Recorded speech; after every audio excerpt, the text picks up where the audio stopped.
한 주간의 IT 이슈를 점검해 드립니다. IT 이슈 위클리. 네, 지금 바로 시작하겠습니다. 네, 2020년 3월 23일입니다. 3월도 이제 거의 다 가고 있는데, 뭐 여전히 코로나 때문에 많이 힘드시죠? 네. 근데 지난 주말에 보니까 뭐 이 꽤 그 뭐랄까요? 유명한 곳에는 이제 행락 인파도 꽤 많고, 주요 도로들은 꽤 막히고 하는 걸 보니 이제 뭐 좀 코로나에 대한 긴장감이 살짝 이제 떨어진 거 아닌가 이런 생각도 좀 들었어요. 실제로 그런 것에 대한 우려를 제기하는 분들도 많이 계시죠. 여전히 이제 그 감염되신 분들은 뭐 너무 힘드실 거고, 또 그 현장에 계시는 의료진들 너무 힘드실 텐데요. 이제 그런 분들을 또 생각해서라도 우리가 마지막까지 조금 더 조심해서 그렇게 지내는 게 좋지 않을까 싶습니다. 그 프랑스에서 지금 이제 스타트업 중에서 프랑스에 진출해 있는 스타트업의 어떤 대표님이 올려주신 인스타에 올려주신 포스팅을 보니까 이 프랑스에서는 저녁 8시가 되면은 사람들이 다 창문을 열고 박수를 막 친다고 그래요. 근데 왜 그러냐면 이제 그 하루 동안 고생했던 의료진들을 위해서 뜨거운 박수를 보내는 뭐 그 장면을 이렇게 찍어서 올려주셨는데 참 뭉클하더라고요. 뭐 지금 이제 코로나 때문에 뭐 많은 분들이 하여튼 고생하시지만 특히 이제 현장에서 진짜 전쟁으로 치면 전방이죠. 전방에서 코로나와 사투를 벌이고 계시는 그런 의료진분들 그리고 또 저희의 생활을 영위할 수 있게 만들어주고 계시는 그런 배달 쪽에 종사하시는 분들 감사의 말씀을 다시 한번 올리겠습니다. 자, 오늘 방송을 시작하겠습니다. 저는 스타트업 전문 컨설팅사 디토 파트너스 그룹의 최유환입니다. 자, 이게 뭐 긴장감이 조금 떨어져서일까요? 원래 지난 한 3, 4주간 이렇다 할 IT 뉴스가 사실 별로 없었어요. 그냥 코로나 뉴스가 워낙 많아가지고. 근데 이제 확진자 수가 좀 줄어들어서 그런지 지난주에 보니까 이런저런 그 뉴스들이 이제 속속 올라오기 시작했습니다. 자, 그런데 이제 뭐 버리기는 좀 아깝고 그렇다고 또 깊이 파기는 좀 애매하고 그래서 제가 오늘은 아주 짧게 짧게 6가지 뉴스를 준비했습니다. 아주 간단하게만 커버를 해드리고 마무리하도록 하겠습니다. 자, 첫 번째와 두 번째 뉴스는 둘 다 음악 서비스와 관련된 뉴스를 묶어봤는데요. 스포티파이라는 그 서비스를 알고 계시죠? 제가 대문 화면에 넣어놓은 그 회사인데 뭐 음악 스트리밍 서비스죠. 뭐 우리나라로 치면 뭐 멜론이나 뭐 지니 같은 그런 서비스인데 세계 뭐 최대 그런 서비스입니다. 근데 이 서비스가 한국에 3월 22일에 지사를 설립해서 화제가 되고 있습니다. 대치동에 있는 공유 오피스에 스포티파이 코리아라는 회사를 설립했다고 하고요.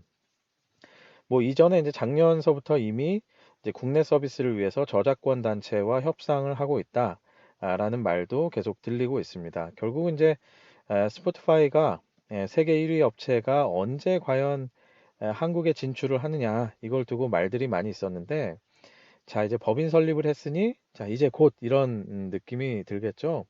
자 그러다 보니까 아무래도 국내에 있는 음원 시장에서는 뭐 여러 가지로 이제 긴장도 하고 또 뭐 환영하는 분위기도 있고 그죠? 뭐 저작권자들 입장에서는 좀 더 환영하는 분위기도 있을 거고 플랫폼 사업자들 입장에서는 이제 꽤 긴장을 좀 하셔야 될 것 같아요. 그죠? 뭐 멜론이나 뭐 진이나 네이버나 뭐 플로우나 뭐 벅스나 이런 회사들은 이제 좀 긴장이 좀 되겠죠.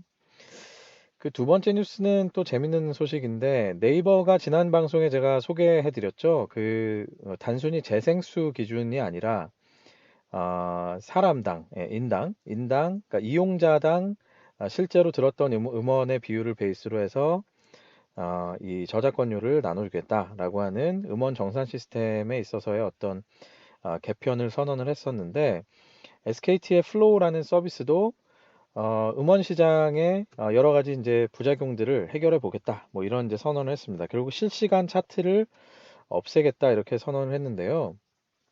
아시다시피 사실은 멜론에 의해서 생겨난 이 실시간 차트, 특히 이제 차트 서비스 이런 것들은 음원 시장에 있어서는 굉장히 중요한 하나의 어떤 축이었습니다. 왜냐하면 뭐 흔히 뭐 그런 얘기하잖아요. 멜론 탑백, 멜론 탑백 다운 받았니? 뭐 이런 얘기들. 다운은 요즘 안 하겠군요. 옛날 용어인데. 예, 멜론 탑백 들어봤어. 뭐 이런 얘기들 하죠. 그러니까 그만큼 이제 그 실시간 차트, 어떤 차트라는 것 자체가 음원 시장에서는 소비의 어떤 굉장히 중요한 기준이 되고 또 인기도를 판단하는 굉장히 중요한 기준이 됐었는데, 자, 이제 플로우가 실시간 차트를 없애겠다 이렇게 선언을 했습니다. 물론 이제 실시간만 없애는 겁니다. 그래서 1시간 단위로 돌아갔던 기존의 이제 실시간 차트를 없애고 24시간 단위의 누적 기준의 AI를 활용한 그런 새로운 차트를 마련을 하겠다라고 선언을 했는데요. 자, 결국은 이제 네이버에 의해서 플로우도 기존의 한국의 음원 시장에서 가지고 있었던 굉장히 심각한 문제, 그러니까 사재기 문제라고 하죠. 뭐 여러 가지 이제 공기계를 막 돌려가면서 재생수를 높여서 사실은 저작권료도 하여튼 일종의 뭐 부당하게 가져가는 거죠. 부당하게 가져가는 행위나 아니면 차트상에 쭉 끌어올려서 뭔가 이제 이 순위를 조작하는 이런 행위들이 많이 있었는데, 이게 결국 이제 통칭해서 음원 사재기라고 얘기를 하죠.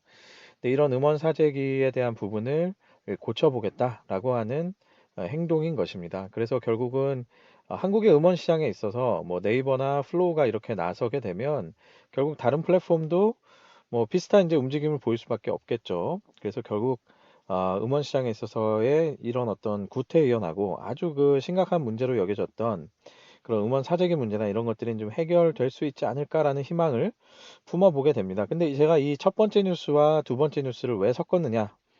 결국 이제 스포티파이가 오게 되면 스포티파이가 중요한 그 사람들에게 많이 어필이 된 것은 AI를 활용한 추천 엔진이었어요. 자, 그러면 기존의 한국 시장은 어찌 보면 좀 왜곡된 형태의 차트에 의해서 유저들이 어떻게 보면 뭐내 취향이 잘 안 맞는데도 불구하고 차트에 이제 올라가니까 듣다 보니 또 그냥 듣고 이런 행태를 보여왔었는데, 자, 이제 스포티파이가 들어오게 되면 이제 더 이상은 기존의 플랫폼들이 기존의 그런 어떤 어뷰즈에 의해서 돌아가는 차트에 의존해 가지고는 될 수 없다는 것이죠. 또 어뷰즈에 의해서 돌아가는 음원 정산 시스템 가지고는 이 저작권자에게도 이제 환영을 받기가 어렵겠죠.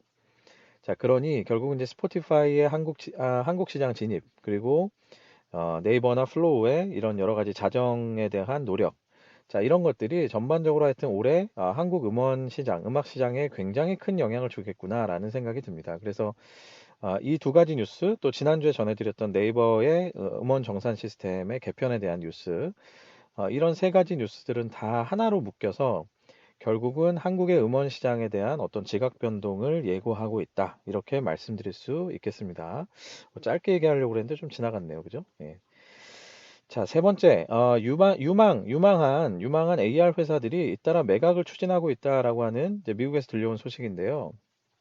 매직 리프나 노스와 같은 그런 이제 주요 기업들, 특히 이제 AR과 관련된 하드웨어 기업으로 알려져 있는 회사들인데, 이 회사들이 결국은 이제 현금 부족, 예, 결국 하여튼 돈이 떨어져서 매각을 추진하고 있다. 뭐 이런 이제 안타까운 소식입니다. 사실 작년 말에 구글이 VR 프로젝트를 철수하고, 자, 이제 뭐 우리는 이제 AR 정도를 좀 해보겠다 이렇게 얘기를 했는데요. 이게 코로나 영향인지 뭔지 모르겠으나 하여튼 뭐 AR에 대한 부분도 지금 이제 영 불투명하다 이런 느낌이 좀 듭니다. AR과 관련된 소위 잘 나간다 하던 하드웨어 업체들이 전부 다 이렇게 매물로 나오고 있는 상황이기 때문이죠. 자, 좀 지켜봐야 되겠는데요. 어쨌든 뭐 AR이나 VR이 이 시대가 아예 오진 않을 것 같진 않아요. 그죠? 오긴 오겠죠. 오긴 올 텐데, 결국은 이제 버티고 버텨서 못 버텨서 이렇게 이제 매각이 되고 한다라는 것은 그 시점이 언제 올 것이냐에 대해서 분명히 좀 부정적으로 볼 수밖에 없다. 예, 이런 느낌이 좀 들죠. 그래서 작년에 구글의 선언도 그렇고, 지금 방금 제가 들려드린 AR 회사들의 이제 매각 추진 이런 것들은 어쨌든 AR과 VR이 뭐 늘 그렇잖아요. 자, 올해는 온다. 뭐 5G가 또 되니까 뭐 AR, VR 뜬다. 뭐 하는데, 야, 하여튼 이게 생각보다 그렇게 쉽지는 않구나라는 생각이 듭니다. 조금 더 기다려 봐야 되겠습니다. 그죠? 자, 네 번째 소식은 라인과 야후의 경영 통합. 이 과정이 잘 순항하고 있다. 이런 얘기입니다. 주총에서 승인이 됐고요.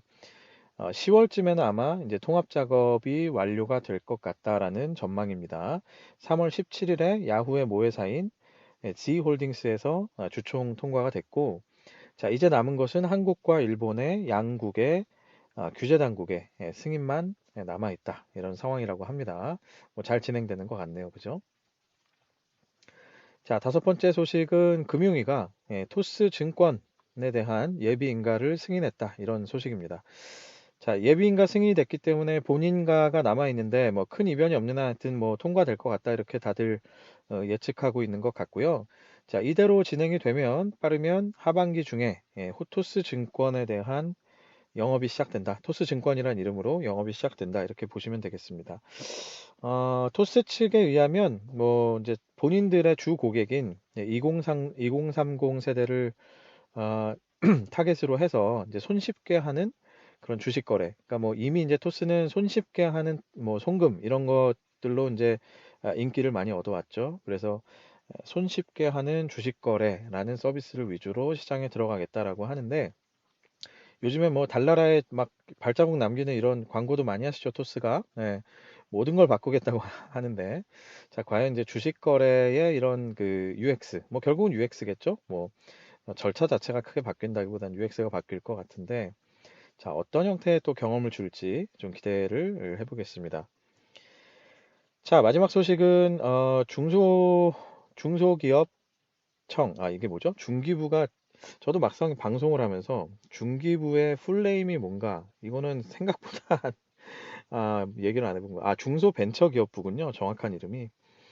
중기부가 그죠? 중소벤처기업부가 벤처 투자자, 그러니까 창투사죠. 예, 창투사의 벤처 투자와 관련된 부당 행위를 신고할 수 있는 신고센터를 운영한다. 이렇게 발표를 했습니다. 3월 23일이니까 오늘부터 운영이 되는 것이죠. 그래서 중기부와 한국벤처투자, 모태펀드를 운영하고 있는 한국벤처투자의 홈페이지를 통해서 접수를 할 수 있다고 하고요. 뭐 대략 이런 내용으로 가이드가 되어 있습니다. 창투사가 다음과 같은 행위를 할 때 신고해라 이거죠. 그래서 창투사가 뭐 비정상적인 거래로 자금을 뭔가 따로 받는 행위, 혹은 또 원금 보장 이런 등등의 별도의 조건을 설정하는 행위, 그리고 창투사가 그 창투사의 특수 관계인, 그 특수 관계인이니까 창투사의 특수 관계인 등과 투자 또는 대여 등의 거래를 하는 행위. 그리고 뭐 창투사가 제3자를 위한 주식 취득이나 자금 중개를 하는 행위. 그리고 또 창투사 대주주가 비공개 자료 또는 정보를 요구하는 행위. 그리고 마지막으로 창투사의 대주주가 창투사 경영에 부당한 영향을 행사하는 경우 이렇게 되어 있습니다. 자, 그래서 결국은 이제까지는 사실은 창투사가 뭐 어찌 보면은 뭐 일반 특히 스타트업들 대상으로는 거의 이제 절대적인 갑의 위치에 있지 않았겠습니까? 그죠? 그렇게 뭐 그게 꼭 나쁘다 좋다 이런 얘기를 하고 싶어서 제가 표현을 한 것은 아니고 그만큼 어떤 부당행위가 있을 때 이런 것들을 알릴 수 있는 채널은 사실 없었어요. 그리고 자칫 이제 잘못 알렸다가는 사실 뭐 이후에 투자를 받기도 어렵고 뭐 일반 기업에게 있어서는 쉽지 않은 상황이죠. 근데 자, 어찌됐든 이제 중기부와 한국벤처투자 홈페이지를 가면 이제는 이런 행위들이 있을 때 이제 신고할 수 있는 길이 열렸다라고 하니 참고하시기 바라겠습니다. 네, 오늘 소식들 여기까지입니다. 네, 아시다시피 유튜브와 페이스북, 또 애플 팟캐스트, 네이버 오디오 클립, 그리고 팟빵을 통해서 저희 방송을 만나실 수 있습니다. 각 플랫폼에서 제가 말씀드린 다섯 가지 플랫폼에서 디토 파트너스 그룹을 검색해 보시면 되겠습니다. 바로 좋아요도 눌러주시고 구독도 해주시면 좋겠습니다. 네, 한 주간 또 고생들 많으실 텐데요. 아마 재택근무가 뭐 적응하신 분들도 있을 텐데 하여튼 뭐 제가 주변에서 보면 대체로 다 힘들다고 하시더라고요. 그죠? 자, 빨리 모든 상황이 정상화가 돼서 그냥 뭐 정상적으로 뭐 회사 가서 일할 수 있는 그런 날이 오길 바라보겠습니다. 한 주간 고생 많으실 텐데 파이팅 하시고요.